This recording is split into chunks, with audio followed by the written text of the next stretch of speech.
All right. So here I'm going to start sharing uh, how to heal your mama trauma with my story. And I was raised in Brazil, and to a loving couple. They were loving. They were very religious, very strict. They were.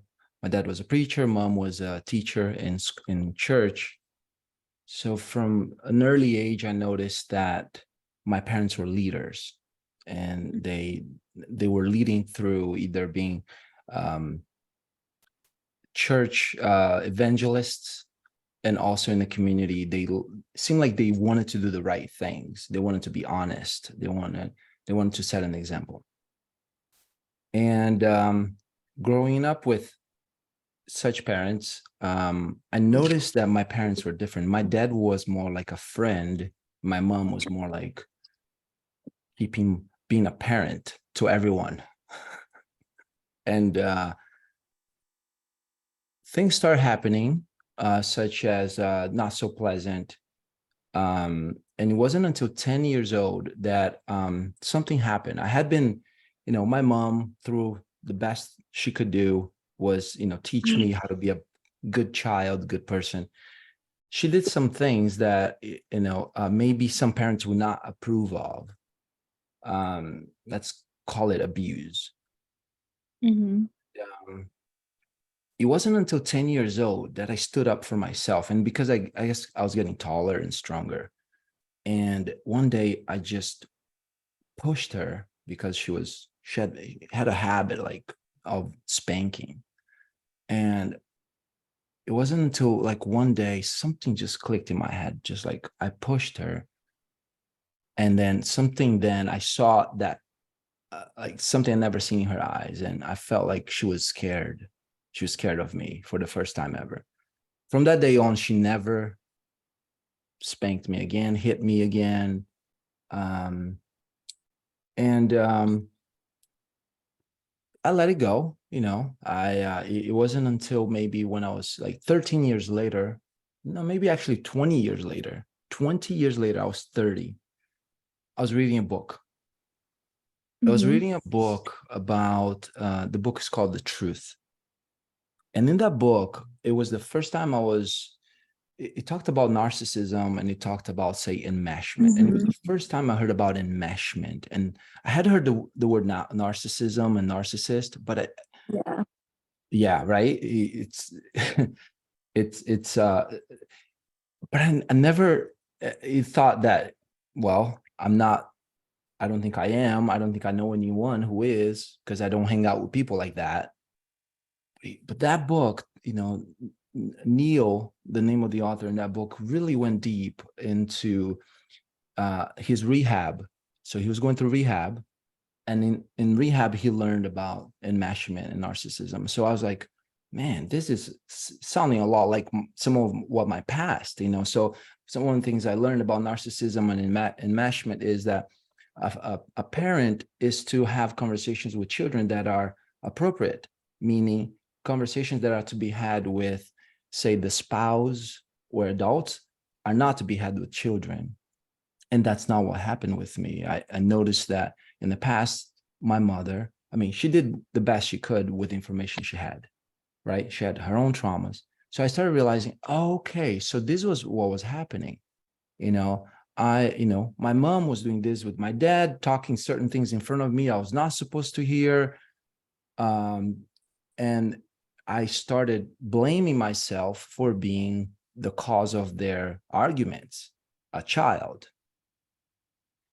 So it was through that book that I started getting a lot more light into, like, oh, that's why I, my mom was the way she was, my dad was the way he was, and the way I played the role of, say, it's all my fault. you know, so that's, that book, it's when everything made sense. I had done lots of inner work prior. Maybe it's 14 years earlier. Let me get my timelines right here. Let's just say a decade earlier, I had done a development seminar where it was like, you got to call your parents and just say the things you never told them. And one of the things I never told them is I love you. Partly because I never heard I love you from my parents. So I did. I called. I said, hey, I love you. And I heard it back from the first time. I love you. So then I started realizing, oh, this is interesting. So my parents never said I love you. And because I said it, now they said it back. And it was very emotional. You know, I'm just remember it's, you know, I'm feeling emotions come up for me. And I noticed that, okay, so people change. It's possible for people to change. Then years went by, and then I noticed that something about that book, The Truth, it also talked about a thing called boundaries. And I was like, okay, so boundaries, when somebody says something, does something that doesn't feel good to another, a boundary is being crossed. And I noticed that I know my parents love me, but why do I feel sometimes not good when my dad says this or does this, and my mom does this or says this?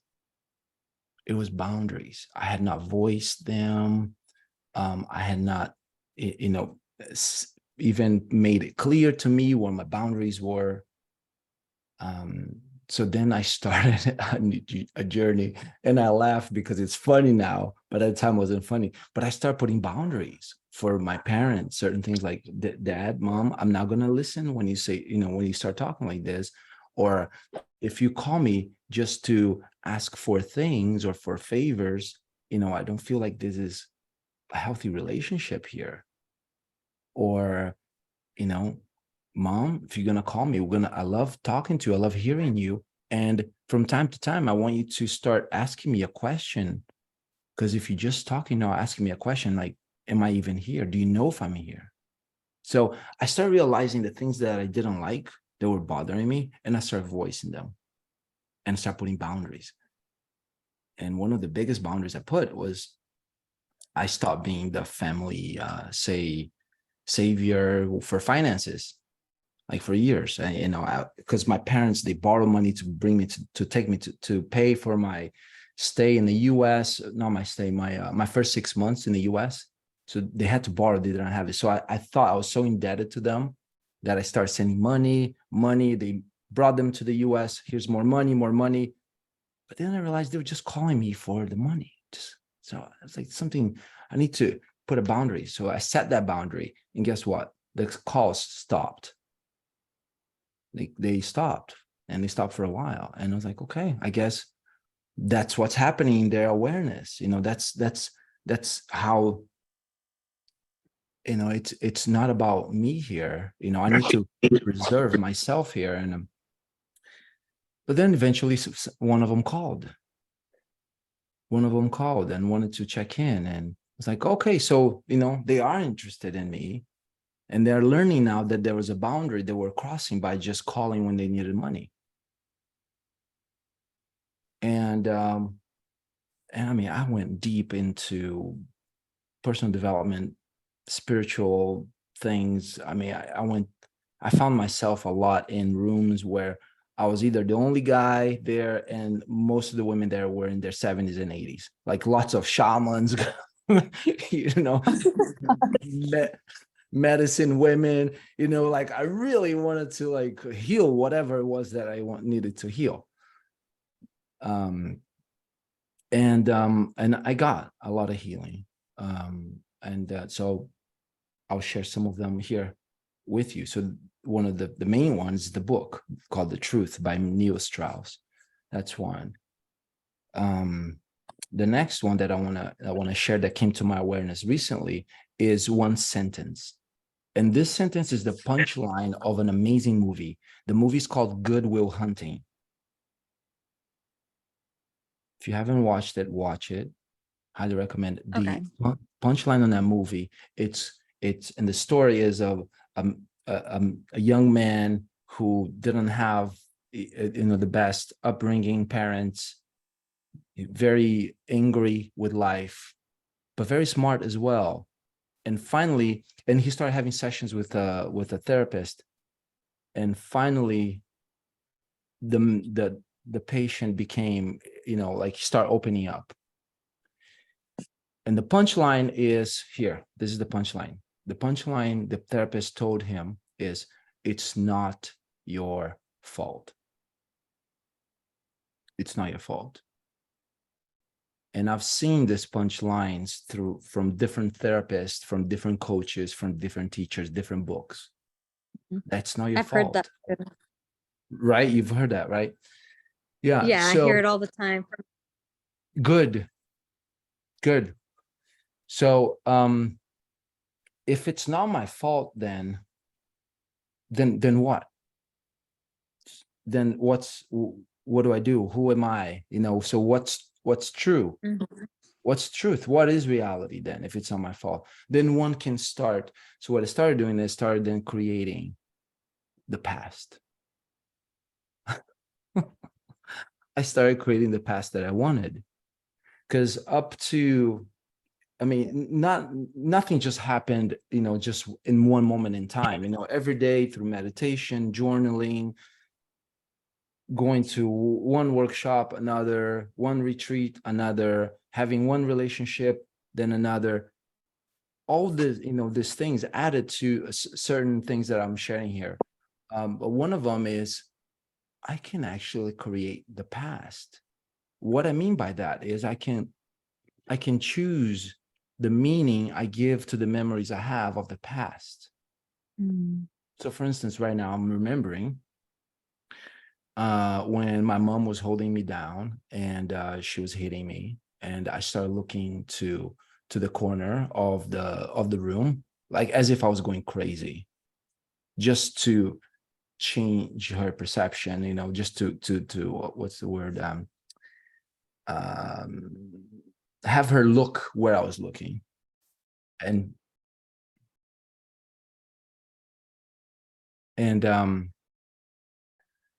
so as I was distracting my mom, looking to the corner of the room, she was like, what are you looking at? And I was like, I think I made up something. I lied. Like I see something there. I just wanted her to stop hitting me.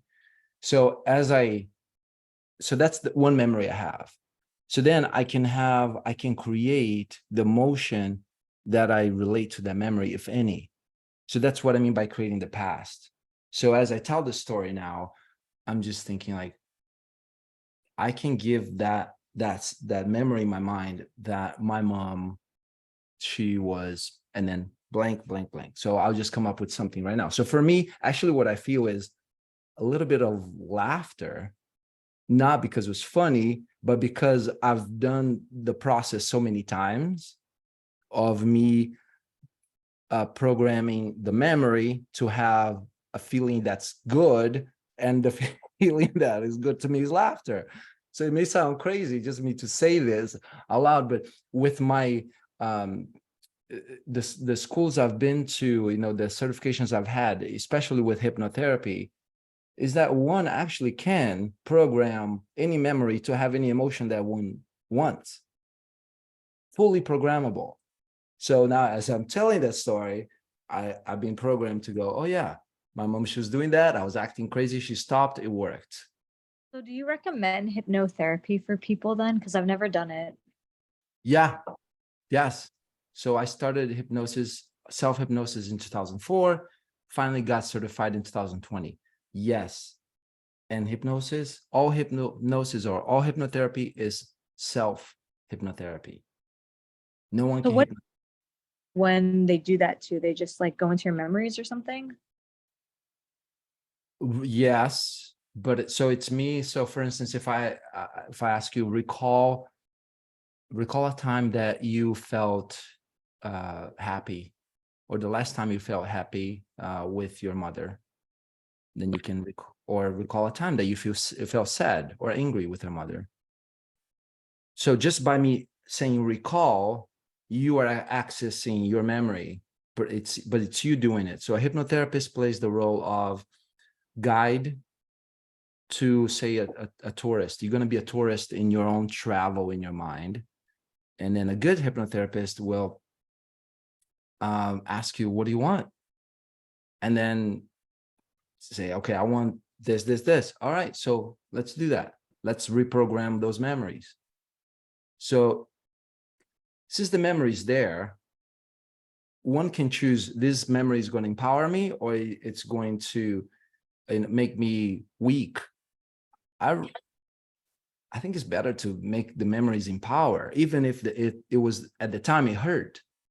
And the good thing is that it only happened one time, but the memory, if one remembers it, then whatever is attached to the memory is going to happen each time it's recalled. So I highly recommend for everyone to have memories, even if the memories at the time were painful, to have them reprogrammed so they're empowering. So one can tell the story. If it's a story that, can serve others, that, hey, this is what happened to me. And what I learned is, so for me, I'll just say it, what I learned from that episode is that I'm going to be an awesome parent. And my mom was the best she could do, and I'm going to be the best I can do. I'll never do that to my child. I'll do something different. And I'm not blaming her. I mean, she did the best she could, with what she had. Same with my dad. So if one has the memories, then yes, highly recommend through eyes closed, and then with using the conscious mind to, okay, I'm going to change. I'm going to have that memory be something that empowers me. And with a few sessions, it's sometimes in one session, but with a few sessions, the memory of something that was horrible it go from now just the scenes. So one can still have the scenes, but now the emotions that are trigger empowering emotions. Does that make sense? Yeah, that makes sense. Yeah. So I highly recommend it because it's also meditative hypnotherapy. So one relaxes, and if one is relaxed, body's relaxed, then immune system is getting stronger. It's amazing. So highly recommend it. Okay, cool. Yeah. All right. So next I want to share is what I learned from the 4 Agreements. The 4 Agreements is a book. One of the 4 Agreements is don't take anything personally. Yep. I know that book. You do? Read it too. I've heard about it and read it as well. It's a good one. Yeah. So taking that don't take anything personally to mama traumas can help a lot. Mama did what she did for her reasons. It has had very little to do with me. Very, very little, if anything. The compliments, the spankings, the positive things, the negative things, she did it because she wanted to. That's what it wasn't about me. It was about her. And not just mama, anyone. Mm-hmm. So that's something that has helped me a lot, bring a lot of peace, so that I can just think of my mom and I think, yeah, we have a great relationship. Do we talk that often? No. I talk with my dad often. Do I have a great relationship with my mom? Yes. Does it work? Yes. Do we talk often? No. But when we talk, it's amazing. And the boundaries that I've set, has been now over, say, 10 years. No more fighting with her. It's just boundaries. So before putting boundaries for others, then one thing that I do with clients is helping the client set boundaries for self. Setting boundaries for self. So back to the book, the 4 Agreements, the first agreement is be impeccable with your word. So talking about self, if self is being impeccable with the word to self, meaning if I'm speaking to me nice words, if I'm being kind to myself, then I will have the courage, the power to then expect the same of others. I won't tolerate anything other than what I do with myself. So that's why it's important for the boundaries. In one of the sessions I have with clients, it's called boundary mapping. It's important that the boundary be set first with self. So boundaries on the feelings I'm going to generate, the words I'm going to, the inner dialogue I'm going to have with myself, the boundaries on the thoughts I'm going to have. And at first, it's a lot of playing catch up. But after a while, and this, for me, it's going to be for the rest of my life. I'm just, getting better and better at practicing that, being kind to myself. Have I said something mean to myself even today? Probably. So it's like a lifelong practice of doing less of that, less of that, less of that. And it gets to a point where it becomes easier to then, oh yeah, I've been kind longer, 20 minutes, 20 hours, 20 days, and then make the mistake. And then away, I notice I caught myself on the mistake. I learned from the mistake. Not going to do that again. Then bring that to other people, to the relationship with mom, whether mom is a memory, meaning whether she already passed, or around motherhood, or if she's alive. So having boundaries with self and knowing, here are my boundaries with myself. I will have love for myself. I will have self-love. I'm gonna be the person that loves me the most. And I'm gonna care about myself so much. And here's how I'm gonna prove it. And then creating habits, daily habits, that this is how I prove I love myself. I sleep this amount of time, this, how many hours, whatever the body needs. I sleep this much. I wake up and I do this, this, this. So for instance, for me, the way I know I love myself is I wake up and then I have my morning routine, which has a little bit of quiet time with eyes closed, AKA meditation. It has push-ups, it has handstands, it has running on the beach. It has making a post, like a positive post, and sending to my clients. So the days that I do though, the morning routine, which actually changes often. So if I feel like I'm gonna remove this thing from the morning routine, I'm gonna put this other thing. Then I feel like, yeah, this is how I prove I love myself. I did those things. So, and for each person is different, is unique. Is this making sense? Yeah. Okay, good. Any comments, questions? No. Right, awesome. Something else that helped me a lot is what I call, say, a death exercise. And the death exercise is me visualizing, picturing me, being in my own eulogy or my own, say, celebration of life or burial, and watching what people were telling me or saying about me. So that's one version. So realizing that once I'm gone, once I'm beyond death here, what matters? Probably not much. So that death exercise, which I've done several times, okay, I'm dead, and people are now, they're in the cemetery, they're having the ceremony for me. What are they saying? Like, what did I do that caused me to live a life that I wanted to? And then from that perspective, grudges, being me being right, which something last year was the most important lesson I had, is give up the right of being right, even if I know I'm right. And just by giving up the right, that thing that I'm right, but I'm right, and fighting that, just by giving up the right of being right, that, oh, I can have peace and I can make wise decisions from a peaceful state.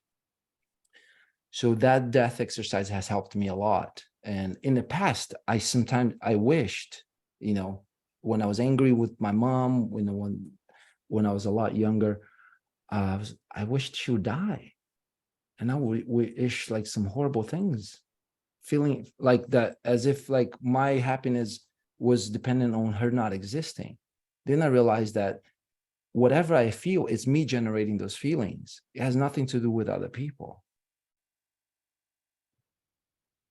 So one day can start realizing, okay, if I have triggers, it's because they're my triggers. Even though something bad happened in the past, there was abuse, all of that, it's not happening right now. There might be still, some muscle memory of pain and suffering, and those can be cleared. Those can be cleared with coaching and healing. They can be cleared. And whatever happened then is not happening now. What's happening now is whatever one chooses. And one usually chooses what's happening now based on what happened yesterday. So there's like a default future that if we don't change the default future, it's just gonna repeat. And one way to change the default future is to decide. That sounds simple, maybe, but it is as simple as deciding, like, you know what, I'm done. And I'm laughing because I've been, I don't mean to laugh out of making fun of this, but it's because I've been doing so much work that it just feels good to say I'm done. Good. I hope there eventually. What's that? I get there eventually where everything I'm just like, I'm done. And then it's like, good. Yes. Yeah. Yes. Something else that has helped me a lot is each day or every week creating a lessons learned type of entry, journal entry, lessons learned. Something didn't go well, a trigger, a bad memory. What's the lesson here? So one question is, what's the lesson here? Oh, the lesson is that I am to let people be the way they are, not try to change them. So I'm thinking now about the past that I had with my mom.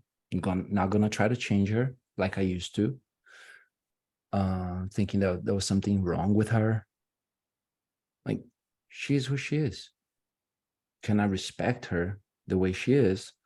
And if she doesn't respect me, I'm just gonna have boundaries. Mm-hmm.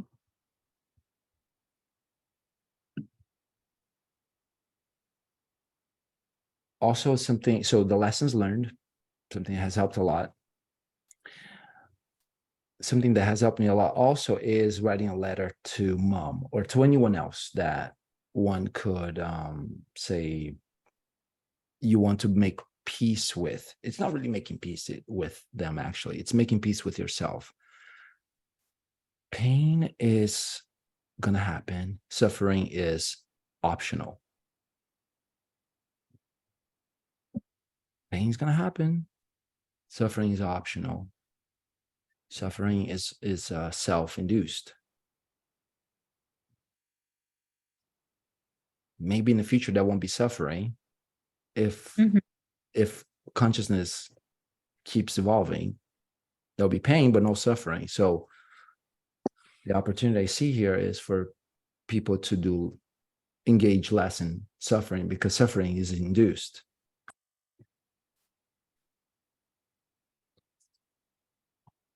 So writing a letter to someone allows the Ooh. thoughts to be on a piece of paper. It's kinesthetic. You can read it out loud. You can have someone be the one that listens to hearing it, or you can pretend that the person's on a chair and you're reading to them. Or What's that? What's that? I've done the whole pretending someone's on the couch before. One time I was angry and I pretended my mom and dad were on my couch and I basically yelled at them. That was fun. Good. Do you have a broom? Were you hitting the couch with the broom? I don't remember if I was hitting anything, but I was like crying and yelling at them. I don't remember if I cursed or what I said. I was just mad and I was like telling them off. I was like, you guys are shitty parents and now I have to do the work to fix all the shit that you guys caused because apparently now we're responsible for our own healing. And I'm like, that's not fair. We're not responsible for what has happened, but we're responsible to heal, like to do the work. I'm like, shouldn't they take some responsibility because they're the ones that caused it? Good points. Good points. Then, okay, let's look at it at the spiritual level, whatever that means. Would you say you consider yourself to be spiritual or no? Sorry, can you repeat that? You cut out. Sure. Would you consider yourself to be spiritual or no? Consider myself what? Spiritual. I think so, yeah. Okay. Yoga has made me a more spiritual person, I think, definitely. There we go. Okay. So whenever I say spiritual, who knows what I might be referring to, because it's such a broad thing. It's such like, the conscious mind is so small when it comes to processing things. So, but when I say spiritual, in my little conscious mind, which can process about 100 bits of information per second, it's not a lot. The unconscious mind can process 10 million bits of information per second. That's the mind that keeps the systems of the body running. So in hypnotherapy, what we're doing is we're using the little computer, the conscious mind that cannot process a lot, which is mainly what we're using right now to speak. We're using the mini computer to go to the supercomputer and change the program that is automatic. So he already has the automatic programs for, say, the heart beating, the lungs breathing, the blood running, the skin rejuvenating, the hair growing, nails growing. It has already those programs. It also has the programs that are the beliefs and the values. So with the little computer, the conscious mind, we can then change what the huge mind, the super mind, the unconscious mind has been doing automatically, which is the reactions. We can change the reactions with the little computer by being conscious about, okay, so here's what the reaction was. Whenever I thought of mom or dad, I'll be pretty pissed because they were not responsible. Now I have to do this. That's not fair. So that's one reaction. Now, knowing that mom and dad might not be around and that anger is valid.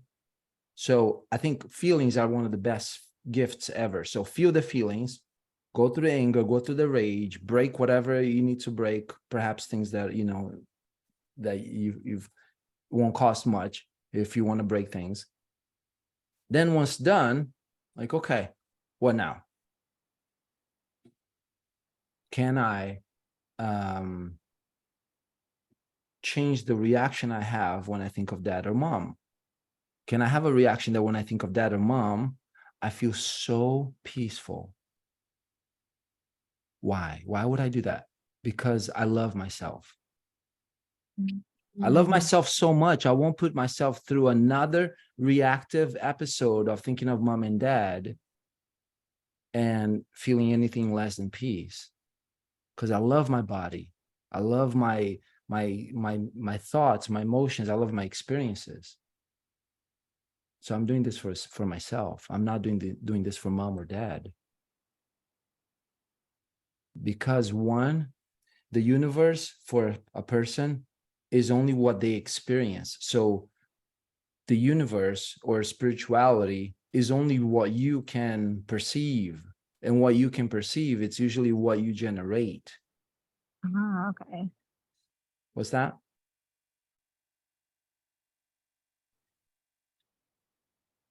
So going from reacting to now intending purposefully, I intend to be peaceful. I intend to be happy. And I forgive myself for hurting myself. My parents hurt me. I don't need to do it more. And in the book, The Four Agreements, it talks about domestication and self-domestication, that after the child learns through punishment and reward from parents, how to follow instructions or how to behave, then the child does that to self when becomes an adult. And we don't need to do that. We don't need to be auto domesticated. We can actually be wild and free and loving and peaceful.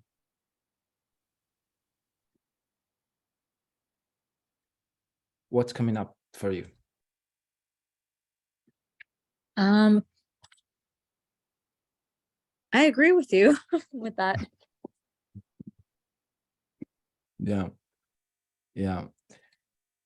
Let's see if there's anything else I can share here.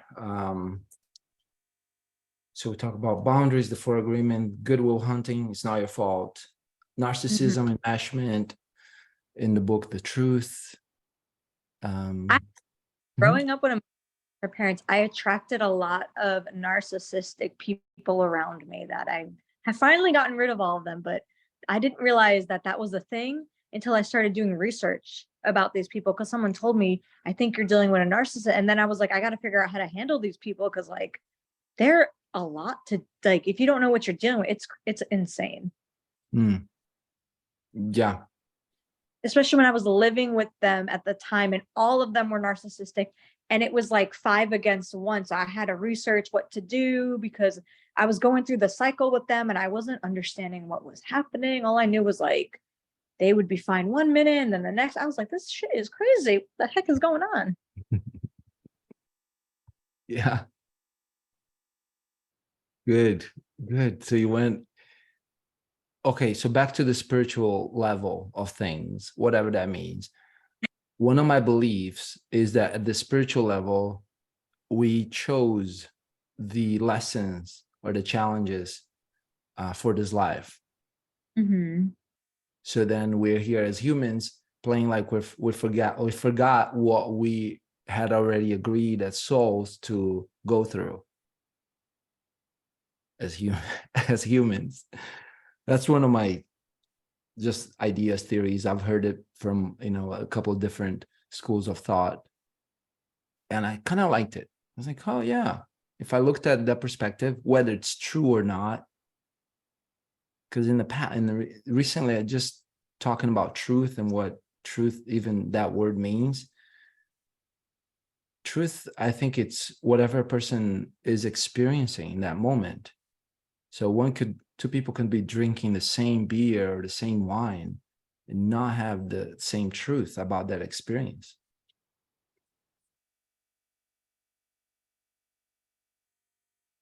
So this game, and I call it game on purpose, because one of my values is fun. So then this game of life, it's if I pre-program this game and now I'm fulfilling the game, I'm gonna have fun with this. I'm gonna forgive often. I'm gonna let go often. One of the things I have here on my desk is this sign here that says apply forgiveness often. Oh, I love that. Yeah. Yeah. Yeah, thanks. Yeah, apply forgiveness often, both to self and to others, but mainly to self. Yeah, so this is I experience you as very say free, as a free being. Dude, I want to say that is my goal. I try to be free, and I'm the go with the flow kind of girl. When I hang out with people, I'm just easy. Like people are always like, Liz, you're so like go with the, like I don't make challenges. I'm just like, okay. Good. That's good. Good. Then yeah, then you're not carrying things, you're not carrying baggage. And I just put my info in the chat here. So I do have a program. So I work with people on group sessions. There are 3 group sessions a week, and it's $500 a month. And on those group sessions, choose one or attend all three. Most people just attend one a week.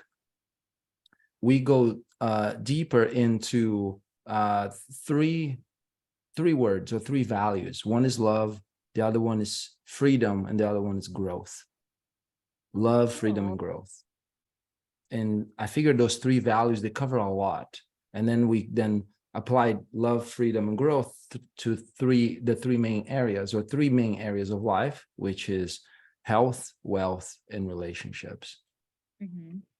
So this one here, this conversation we're having here is on relationships. And even though it started as relationship with mom or about mom or Mother's Day, it turned into an inward relationship with self.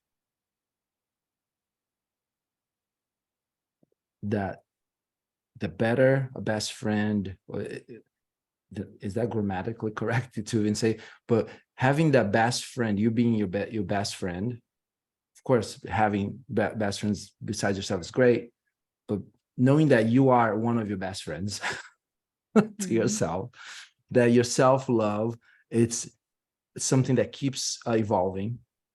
Self-care keeps growing.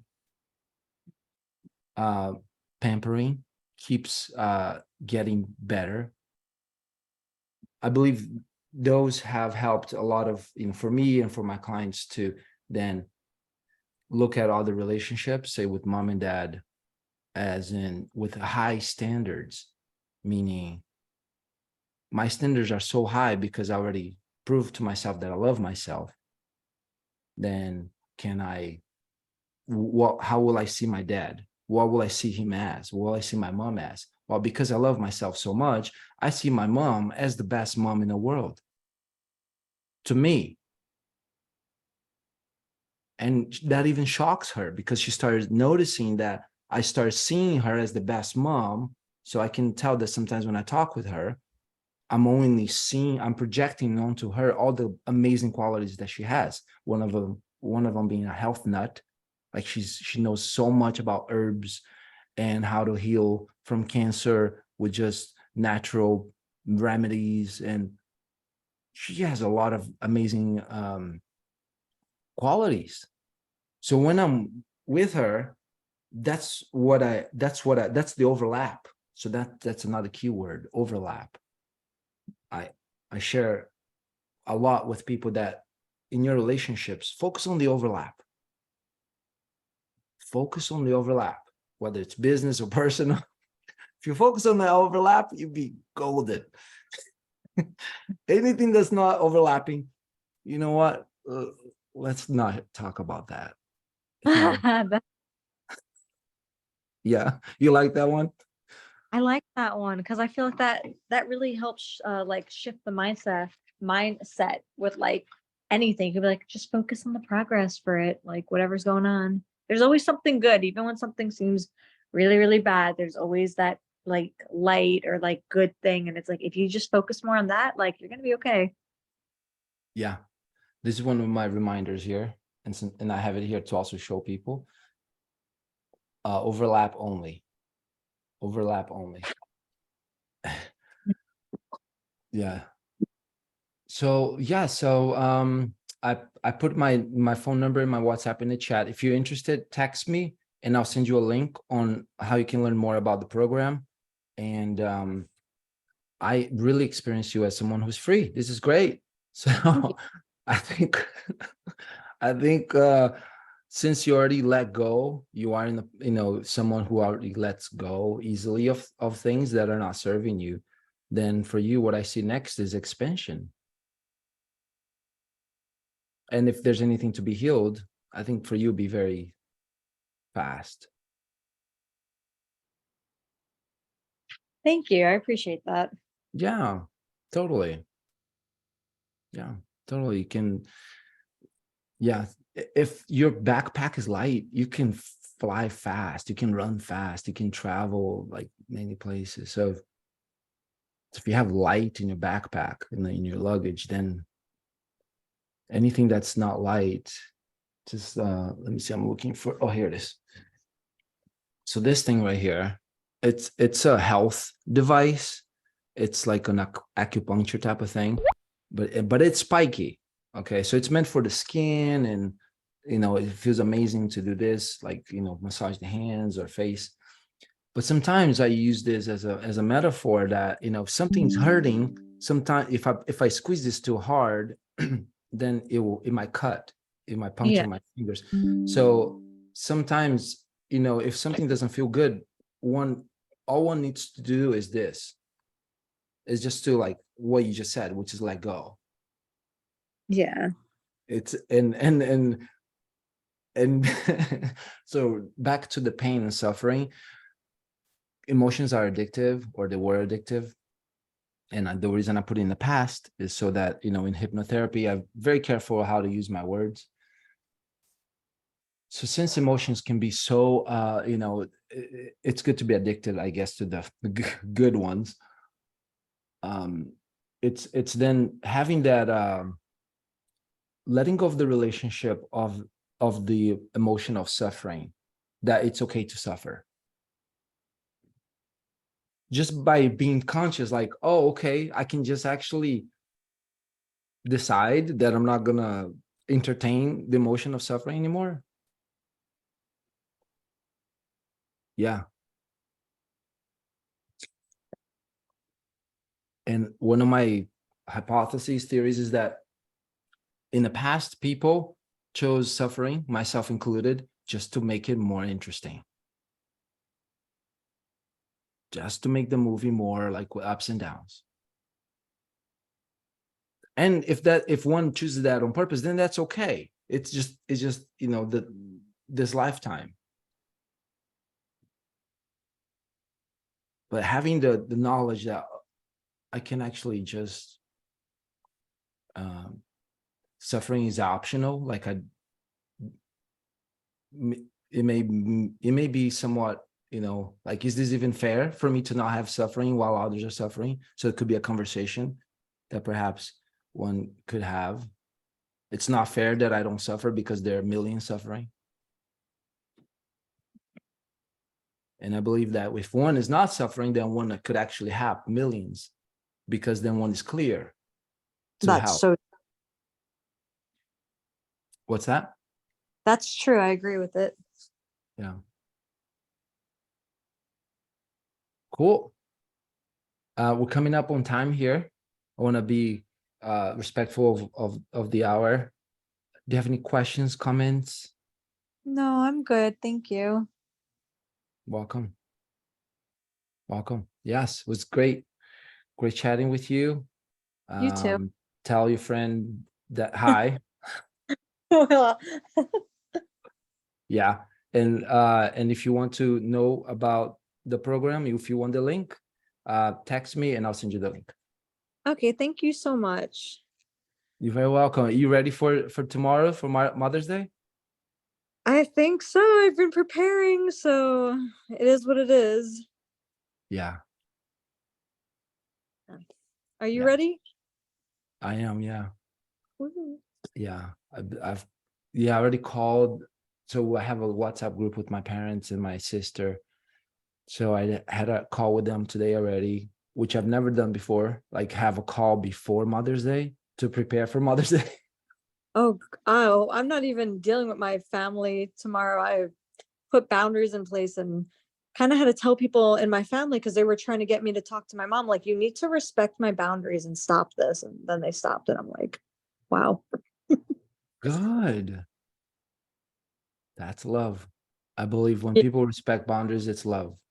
Yeah, I think so too. I think sometimes they don't understand it. Like, if you don't say it, I guess, like, I didn't really say it with her because I thought she'd get the hint, but she didn't, and was texting me nonstop. And I was like, I'm getting extremely overwhelmed because I'm not answering her. And in the past 3 days, I got 9 messages from her, and I was like, oh my God. Normally, when I don't answer her, it's a sign of I forgot. I'm not like looking at my phone. I was like, this woman keeps texting me. I'm like, I gotta stop this. This is insane. 9 messages in the past 3 days. I've not answered her at all. And I was like, Jesus Christ. Yeah. Yeah. Good. Good one. Good for you. Good on you. And the tighter the boundaries, the more freedom you have. Mm-hmm. the tighter the boundaries, the more freedom you have. And then more and more you're gonna meet people that you won't need to have boundaries around, because you will be vibrating at that frequency that the people you meet, they are just, it's almost like they're vibrating at your boundaries, but there won't be conversation about boundaries because you're so respectful to one another. You're so kind to one another. Yeah. So I feel like you're going through a phase of like really learning how to set boundaries, so that Yep. for the next 20 years, 100 years, it's unconsciously competent. That way you only people that respect your boundaries are into your life, but you won't need to have boundary conversations anymore, because they're so far from the boundary lines. So the thing about boundary mapping is, how far can I be from the line, not how close can I get to the boundary, how far can I be, and can I attract people into my life that do the same. Mm-hmm. Yeah, I love this because Yeah. boundaries was like, you set Okay, me it was free. great. Yeah, great meeting you. Have a great afternoon or a great evening there in Florida, and I'll chat with you later. Yeah. Bye. Bye.